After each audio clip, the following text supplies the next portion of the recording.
Chapter 5. Advice from a Caterpillar. The caterpillar and Alice looked at each other for some time in silence. At last the caterpillar took the hookah out of its mouth and addressed her in a languid, sleepy voice. "Who are you?" said the caterpillar. This was not an encouraging opening for a conversation. Alice replied rather shyly, "I hardly know, sir, just at present. At least I know who I was when I got up this morning, but I think I must have been changed several times since then." "What do you mean by that?" said the caterpillar sternly. "Explain yourself." "I can't explain myself, I'm afraid, sir," said Alice, "because I'm not myself, you see." "I don't see," said the caterpillar. "I'm afraid I can't put it more clearly," Alice replied very politely, "for I can't understand it myself to begin with. And being so many different sizes in a day is very confusing." "Isn't it?" said the caterpillar. Perhaps you haven't found it yet," said Alice. "But when you have to turn into a chrysalis, you will someday, you know. And then after that into a butterfly. I should think you'll feel it a little queer, won't you?" "Not a bit," said the caterpillar. "Well, perhaps your feelings may be different," said Alice. "All I know is it would feel very queer to me." "You," said the caterpillar contemptuously, "who are you?" Which brought them back again to the beginning of the conversation. Alice felt a little irritated at the caterpillars making such very short remarks, and she drew herself up and said very gravely, "I think you ought to tell me who you are first." "Why?" said the caterpillar. Here was another puzzling question, and as Alice could not think of any good reason, and as the caterpillar seemed to be in a very unpleasant state of mind, she turned away. "Come back," the caterpillar called after her. "I've something important to say." This sounded promising, certainly. Alice turned and came back. "Keep your temper," said the caterpillar. "Is that all?" said Alice, swallowing down her anger as well as she could. "No," said the caterpillar. Alice thought she might as well wait, as she had nothing else to do, and perhaps after all it might tell her something worth hearing. For some minutes it puffed away without speaking, but at last unfolded its arms, took the hookah out of its mouth again and said, "So you think you're changed, do you?" "I am afraid I am, sir," said Alice. "I can't remember things as I used, and I don't keep the same size for 10 minutes together." "Can't remember what things?" said the caterpillar. "Well, I've tried to say, 'How doth the little busy bee?' but it all came different," Alice replied in a very melancholy voice. "Repeat, 'You are old Father William,'" said the caterpillar. Alice folded her hands and began. "You are old Father William," the young man said, "and your hair has become very white, and yet you incessantly stand on your head. Do you think at your age it is right?" "In my youth," Father William replied to his son, "I feared it might injure the brain. But now that I'm perfectly sure I have none, why, I do it again and again." "You are old," said the youth, "as I mentioned before, and have grown most uncomfortably fat. Yet you turned a back somersault in at the door. Pray, what is the reason of that?" "In my youth," said the sage, as he shook his grey locks, "I kept all my limbs very supple. But the use of this ointment, 1 shilling the box. Allow me to sell you a couple." "You are old," said the youth, "and your jaws are too weak, for anything tougher than suet. Yet you finished the goose with the bones and the beak. Pray, how did you manage to do it? In my youth, said his father, I took to the law and argued each case with my wife. And the muscular strength which it gave to my jaw had lasted the rest of my life.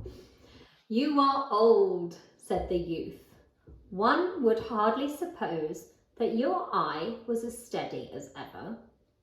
Yet you balanced an eel on the end of your nose. What made you so awfully clever? I have answered 3 questions, and that is enough, said his father. Don't give yourself airs. Do you think I can listen all day to such stuff? Be off, or I'll kick you downstairs. This is not said right, said the cat. This is not said right, said the caterpillar. Not quite right, I'm afraid, said Alice timidly. Some of the words have got altered. Is it wrong from beginning to end? Said the caterpillar decidedly, and there was silence for some minutes. The caterpillar was the first to speak. What size do you want to be? It asked.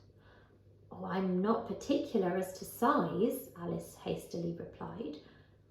Only one doesn't like changing so often, you know. I don't know, said the caterpillar. Alice said nothing.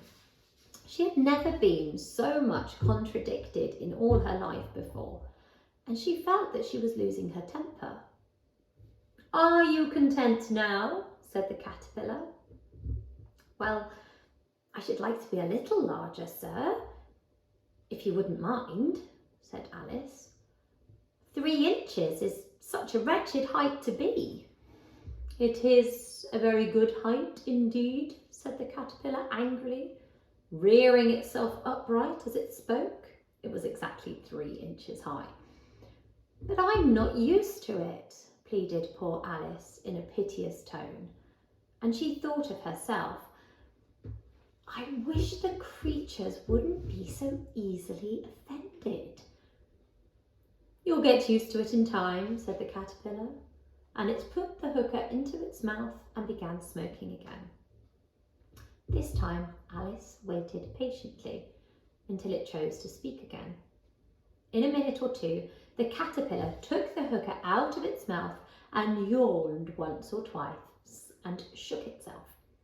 Then it got down off the mushroom and crawled away into the grass, merely remarking as it went, one side will make you grow taller, and the other side will make you grow shorter.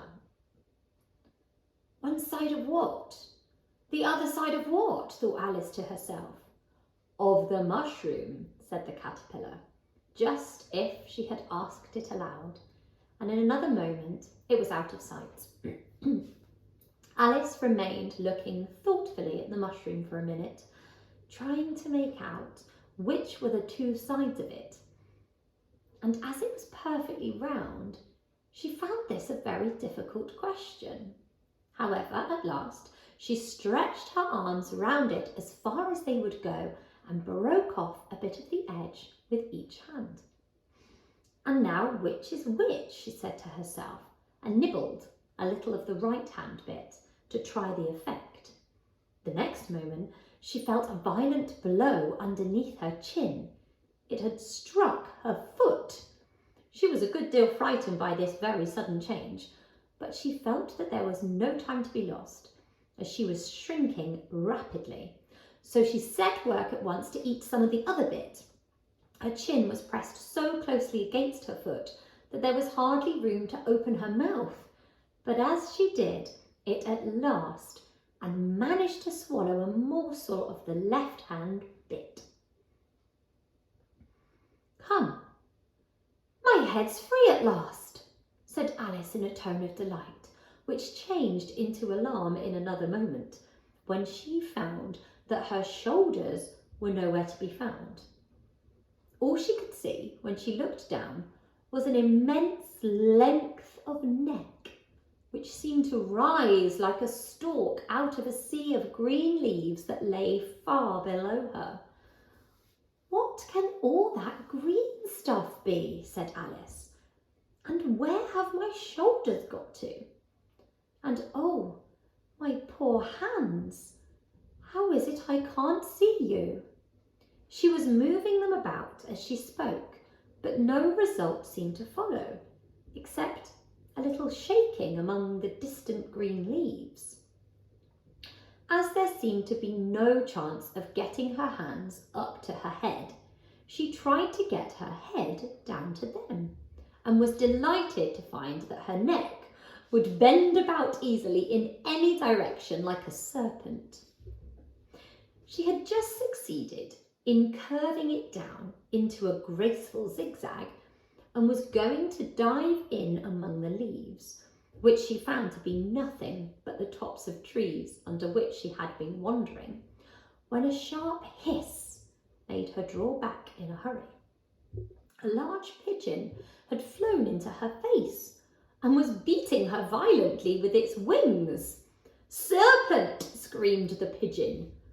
"I'm not a serpent," said Alice indignantly. "Let me alone." "Serpent, I say again," repeated the pigeon, but in a more subdued tone, and added with a kind of sob, "I've tried every way and nothing seems to suit them." "I haven't the least idea what you're talking about," said Alice. "I've tried the roots of trees, and I've tried the banks, and I've tried the hedges," the pigeon went on without attending to her. "But those serpents, there's no pleasing them." Alice was more and more puzzled, but she thought there was no use in saying anything more till the pigeon had finished. "As if it wasn't trouble enough hatching the egg," said the pigeon, "but I must be on the lookout for serpents night and day. Why, I haven't had a wink of sleep these 3 weeks." "I'm very sorry you've been annoyed," said Alice, who was beginning to see its meaning.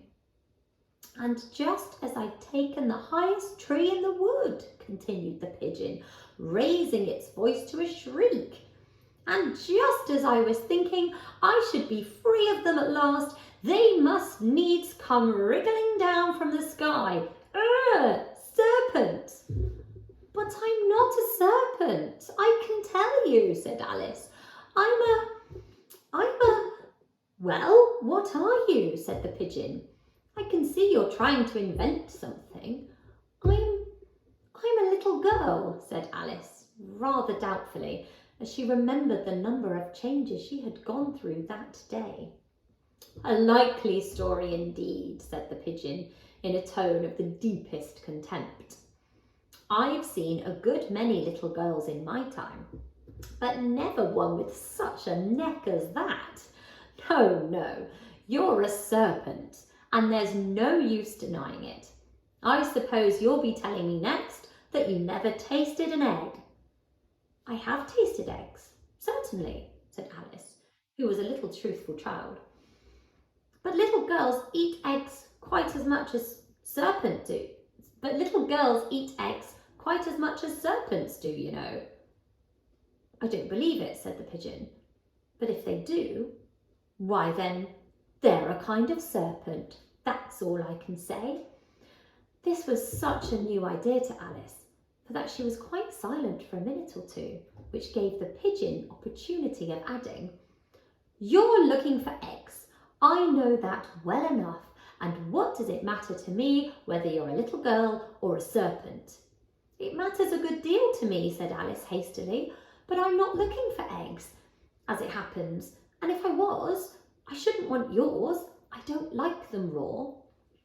"Well, be off then," said the pigeon in a sulky tone, as it settled down again into its nest. Alice crouched down among the trees as well as she could, for her neck kept getting entangled among the branches, and every now and then she had to stop and untwist it. After a while, she remembered that she still had the pieces of mushroom in her hands, and she set to work very carefully, nibbling first at one and then the other, and growing sometimes taller and sometimes shorter, until she had succeeded in bringing herself down to her usual height. It was so long since she'd been anything near the right size that it felt quite strange at first, but she got used to it in a few minutes and began talking to herself as usual.